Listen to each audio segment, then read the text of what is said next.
Hey everyone, I thought I would make a kill two birds with one stone video, and I'm going to do a flip through of my journal here, and you can also see just music quick flip through on my channel. I posted that for those who just want to look at the images without listening to all the babble.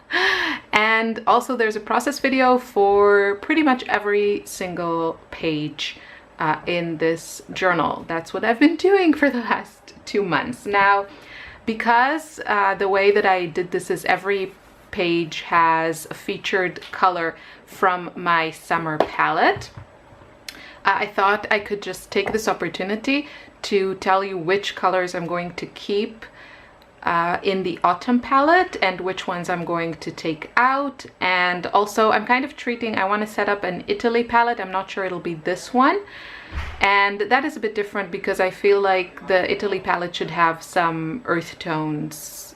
That kind of would be the focus. So I'm going to keep that one aside and maybe do more of like a travel theme video about that palette. But here I just want to go through the journal, talk about every color, and tell you which ones I really enjoyed, which ones are staying, and which ones are going to take a hiatus. And yeah, the palette, I still love it. I think it's fantastic. I think it's such great value, and I'm going to take it with me to Italy, either this one or I actually ordered another one. I might set up that one with more of like an earthy tone, you know, kind of set up more towards cityscapes, landscapes, that sort of thing. And this will be more my floral, intuitive, abstract kind of painting palette. We'll see. So very chatty video. If you're only interested in the images, then check out the short video. But the journal, I will leave all the details below. If I forget something, then please leave a question and I will try to answer it. Yeah, so this was just the starting page and I didn't know how to really fill it. So this started as the World Watercolor Month challenge to myself. And I have to say it has exceeded all my expectations. I never managed to follow these kind of challenges, and this time I did, so yay me. And this is just all the colors in my palette. Yeah, kind of organized, not really, just the ones on the outside are properly organized. So let's just talk about the colors. Naples Yellow, I adore this color and it's going to stay in my palette. It's probably not the most autumny color. Definitely the more, I would say, bright earthy yellows are suitable for autumn, but I don't care. I love this color, and I especially love it paired with violet, cobalt violet and Naples Yellow. That's one of my most beloved mixes. Turner's Yellow is a really beautiful, this is a schminke color. It's a really beautiful, you can see it's a buttery yellow. It's slightly brighter than the Naples Yellow. And I will probably leave it out for my autumn palette. I really like it, but I just don't use it as much. I either use Naples Yellow or a really bright, vibrant yellow. I do love it, and I think in a limited palette it might be more versatile than having Naples Yellow, just because it's a little bit brighter. So I don't know, but it's a really, really lovely color, kind of this happy, still buttery yellow. And I do like the color scheme that I have here. I love pairing yellows with purples. So I don't know if I'm going to keep this. Nicolas Yellow is was my ride or die yellow for the last year and a half probably, and it took the place of New Gamboge and quinacridone Gold, which quinacridone Gold I think is a very, very popular color. And I love Nicolas Yellow. What I love about it, I have the Daniel Smith version, is that it's really, really pushy, which works really well for sprinkling it and splattering it into other paints, because it won't just mix with them and create mud. It'll just push them aside and give you those pops of light. So again, I love painting with complementary colors. It's something I talk about all the time, and yeah, yellow and purple are a great combo for me. I think here I have probably Dusk Violet and Dusk Purple and Dusk Pink, and then also a green. I'll probably keep this one in my palette. So this color, I don't know how to pronounce this. You can see it's like a peachy color. I've had the tube for a while. I think I have the Shinhan or the Holbein one. It's a lovely color. It works really well. I like it with grays, paired with grays. I might keep it because I don't feel like I know it well enough till now. So I might keep it, and I think it will be interesting in autumn for those kind of color schemes. So we'll see. I think it's made from an orange pigment mixed with white. So if you have an orange in your palette, you could probably create something similar if you just mix it with white. But these kind of specialty shades, I feel they're kind of specialty shade. Sometimes it's nice to have them already mixed in your palette. This is bright red. This is quite a unique color. I haven't been able to find like a really good dupe. This is the Shinhan Pass. I know I think it might be sold out at Jackson's, but it's a really, really beautiful color. You can see it's quite fluorescent, so it doesn't translate as well on camera. If you have this color, then you probably know what I'm talking about. Very, very bright fluorescent color. Again, the camera just doesn't, it kind of mutes it down a little bit. It is a unique color. I enjoyed it for a while. I'm not sure I will carry it. I think because it's in that red family, I'm very tempted to keep it in my palette now. For autumn, I think I'll just grab all my reds and oranges, the ones that have been neglected, because I always use yellow and pink. I might see what I can do with them. I don't know. I think it's a beautiful combination with teal. Again, they are kind of complementary, turquoise and this kind of red. So I really like that, and I also like all the interesting mixes that I got with kind of the granulation. You get these really muted purples when you mix these, and I think that's interesting. So I'm not sure. It's a very unique color. I do really enjoy it sometimes, usually in small doses. Quinacridone red is a very beautiful kind of clear pinkish corally color. I have the Sennelier one in my palette. The Daniel Smith equivalent would be quinacridone coral, I would say. So it depends on the brand. It's a beautiful color, and you can see it gives you these lovely, lovely violets and purples when you mix it with ultramarine blue, which is what I did here on this page. I don't know. I'm not sure I will keep it. I've used this color. I went through a whole big tube of quinacridone coral, but I don't know if I'm feeling it right now. This is probably one of my favorite pages because of the color story here. The featured color is shell pink, and I have, I don't know, I think Shinhan version. Holbein makes it also. It's this beautiful, you can see, like this beautiful pastel kind of warm pink. It's lovely. I think if you like this kind of shade, it's definitely worth having this in your palette as a convenient color. You can see how it looks. It looks pretty much the way that it paints.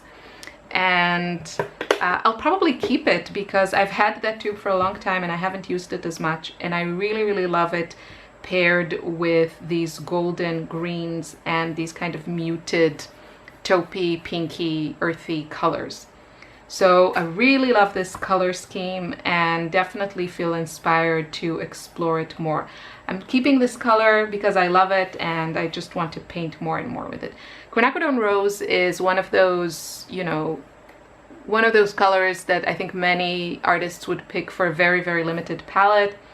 Beautiful pink, lovely in mixtures, very clear. You can get lovely oranges with it, you can get lovely purples with it, And yeah, here in this page I used some watercolor ground to cover this. You can see it in the process video. I love this color. I have a lot of it in my palette. So there it is. Yeah, this one's probably a keeper. It's just one of my go-to pinks, and my favorite that I've tried till now is the Daniel Smith version. It's just super clear and lively and beautiful. I did get from Eliona, she very kindly sent me some of the White Nights version, and it's beautiful. It's also really, really beautiful. But the Daniel Smith one is vegan, so if that matters to you, then try the Daniel Smith version. Okay, this is Opera Pink, a very controversial and popular color. I really like this page again because of the color scheme. I love the pairing of the really vibrant, bright pink with these almost like, you know, vintagey kind of greens that I toned them down with probably buff titanium and some white. So I really, really like the color story here. I like these pencil sketchy lines. So a lot of things that I like here. Opera Pink is a color I'm not super crazy about. Usually I just like it in mixtures, and for mixtures, you know, if sometimes you feel like you need that pop and light fastness is not something you concern yourself with, like me, I don't care about that, you might consider adding something like Opera Pink to your palette. It really just adds that vibrancy, and you can get really interesting mixes when you add it, especially to colors like earth tones. You can get beautiful luminous semi-neutrals, so I would definitely try it. You don't have to try the Daniel Smith version. There are a lot of brands that do this kind of fluorescent pink color. Ultramarine Pink is a color, this one is the M-gram version. It's beautiful. I love it. It's such a beautiful color. I think I will keep it in my palette. I had the tube for years and kind of never really fell in love with it until I included it in my spring palette and kept it on for summer. Didn't use it as much in summer, but every time I use it, I love it. And especially, again, like with all the pinks and the violets, I love pairing it with grays and these really kind of muted, muddy, golden greens or jade kind of colors. I think that's a combination that really, really appeals to me. The only problem I would say with ultramarine pink or the M-grams colors, which I'm sure a lot of you are aware of, they are very, very, very sticky. So not at all ideal for travel. However, in this particular palette, if you use them, if you squeeze them into the wells are so deep that even if it stays sticky, you know, it doesn't really move around, so it kind of stays put. It's just really sticky. But if you don't fill it, you know, completely up, which I can't imagine anyone would, this is a pretty generous wells that you have here. In this particular palette, I don't think you would have any issues with M-gram paints, unless, you know, you really somehow you're scared to stick your fingers in it, but it won't disturb your palette at all. So yeah, I love, love, love this color. If you're a fan of this particular tone, it's beautiful. Bright Rose has been a favorite of mine for years. I have the Holbein version and the Shinhan version. They're quite similar. Still, for some reason, I don't know if it's just like because I perceive Holbein as better. Holbein is my favorite. There are similar shades from other brands, so just check it. Schmincke makes a brilliant purple that is very, very similar. Sennelier makes Opera Rose that is very similar, so you might not have to like run out and buy this. But yeah, the Holbein one is my favorite. I think it's just gorgeous. It's this more fuchsia kind of color. It will stay in my palette. It's my happy pink.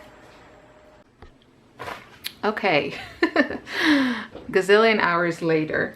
This is Cobalt Violet, my precious. I currently have in my palette the Rembrandt version, which this is a problematic color to formulate, and Rembrandt did, you know, an okay job with it. It's still a bit, it has a lot of binder in it, but it does have that tone that I really like, which is more on the pinkish side. Schmincke and Lucas, I think also, they do a Cobalt Violet that the formula is for sure top notch. But Schmincke is not vegan, and the Lucas one I haven't tried, but I think they're both more on the bluish side, which I just don't like that tone. So I'm always on the hunt. The absolute best is still, in my opinion, the Winsor & Newton one, but sadly, yeah, not vegan. So here I tried some gold leaf, and I love the effect. It's so reflective and pretty. I really, really enjoy it. And here is just my favorite colors, trying to tone it down and have some white space. But yeah, I paint with Cobalt Violet all the time. And I guess I just wanted to do something a little bit different on this page because I paint florals with it all the time. Wisteria is a color by Daniel Smith. You can find similar versions by Shinhan and Holbein. And I think it's a nice color. I usually just use Cobalt Violet because I think they are pretty similar. However, the Wisteria is cheaper than the Cobalt, and it does re-wet. It's just a formula. It has some white in it. It's more opaque. It's not as nice as the Cobalt, but it just behaves better. So if you want to try this kind of tone, then maybe you'll prefer to try Wisteria. It's a less risky choice than Cobalt Violet. Yeah, this page is very minimalistic, I would say. Again, you can see I just love the combination of violets and yellows. This page I also really like. Again, it's I really like to pair the pinks and violets with these kind of greens. This is a really, really, really intense color. It's also super staining, so if you're sensitive to that and you don't want that on your palette, don't get this color. Brilliant Red Violet by Schmincke. Some brands make a similar color, but not all of them, so it is a rather special color. Again, I think it's one of those colors that might really, really bring life to mixes, but it's so intense that if you don't like how it is, as it is, you know, sometimes it's just like you use it and then you're just working to tone it down. So I don't think I will keep it in my palette, even though now that I'm saying it, maybe for autumn it's actually a good choice. I'm not sure, it's just a bit too out there for me, so undecided. Lavender, I adore the color lavender. Currently I have almost gone the Rembrandt version, which is beautiful. I think I only got a half pan from Rembrandt. The Van Gogh one is also nice, and it costs like nothing, like less than $2 I think for the half pan. So if you're on a budget, you might want to try the Van Gogh one. I think actually the Aquarius one, I didn't like it. It's a bit too anemic for my taste. I can't recommend that one. And the Daniel Smith one is also beautiful, but more expensive. So if you have Van Gogh or Rembrandt available, I would buy those before I bought the Daniel Smith. I'll probably refill mine. I think the only tube I have is Daniel Smith, so I'll probably refill it. I will definitely keep it. I really love this color. It's usually just ultramarine blue and white, so if you have those colors, you can mix it or something similar, but the tone of it is just so perfect and it has the granulation in it that I really enjoy having it as a convenience color in my palette. I also love how it mixes with Naples Yellow and Buff Titanium. It makes these beautiful, interesting grays because you still have that granulation. So I love it, I'm keeping it. Violet Blue is a granulating violet blue. I have the Sennelier version. I think every brand has something similar to it. I know Schmincke does, Daniel Smith have. The names might vary a little bit. It's a really nice color. It's probably the, you know, if I got like a proper purple in my palette, it would probably be this. It's not a must for me. Ultramarine blue, definitely keeping it. Here I wanted to just try something new, so I paired it with the, I don't know how to pronounce this. Why are you making my life difficult? With this color. And you can see the mixes that they make. I think these are so beautiful and interesting. I love them. It's actually not ultramarine blue, it's French ultramarine, and the French ultramarine that I have in my palette is the Rembrandt one. I love it, it's fantastic. This is usually a color that most brands get right. So, you know, buy artist grade and you'll probably be fine. Daniel Smith makes a beautiful version, Schminke of course, everyone. I think if you don't do French ultramarine well, maybe you shouldn't be in the watercolor business. Cobalt blue, it's one of those colors that I really need to actively make myself use more because I do like it, and I think there is definitely a place for it, especially if you're painting landscapes. But somehow I always go for French ultramarine, so I do like this. Here I paired it with, I think this is the burnt scarlet hematite. I think so, I didn't write it. But you can see that you get these beautiful taupey colors mixes with it, and it's a lovely blue. It's like that perfect, you know, blue sky type of blue. Verditer blue is, at least the version that I have from Holbein, is a mixture of cobalt blue and white. So you can see also like they're quite similar, almost identical. So if you have cobalt blue and white, you could mix your own version. A lot of artists do enjoy Verditer blue. I don't know, honestly, I haven't used it enough to form a strong opinion. I think usually I prefer to use something like lavender, just because it's a little bit more purpley and I seem to prefer that. You can see this is Verditer blue and this is lavender, so the lavender really looks purple next to it. I don't know, I don't have a strong opinion. I kind of like them both, the cobalt and the Verditer blue. They're here next to each other. This is ultramarine, French ultramarine. I really like them when I use them, but for some reason I go for ultramarine or lavender. So I don't know, maybe I should ditch ultramarine in my Italy palette and see what happens. I don't know.